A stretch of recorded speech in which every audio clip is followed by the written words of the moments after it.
महाडचे आमदार भरतशेठ गोगावले यांच्या निवासस्थानी रक्षाबंधन सोहळा मोठ्या उत्साहात साजरा झाला। यावेळी हिंदू मुस्लिम महिला भगिनींची त्यांच्या या लाडक्या भावाला राखी बांधण्यासाठी तोबा गर्दी पाहायला मिळाली। आमदार भरतशेठ गोगावले यांना राखी बांधायला तब्बल 10,000 महिला भगिनी उपस्थित होत्या।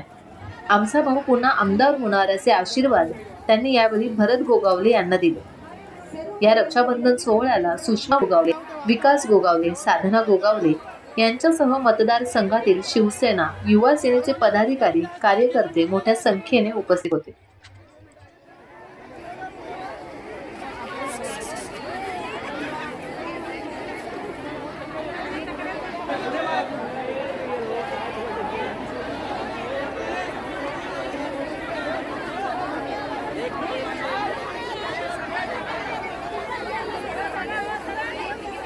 टाइम्स डिजिटलला लाईक करा, सबस्क्राईब करा, शेअर करा आणि बेल आयकॉन दाबायला विसरू नका।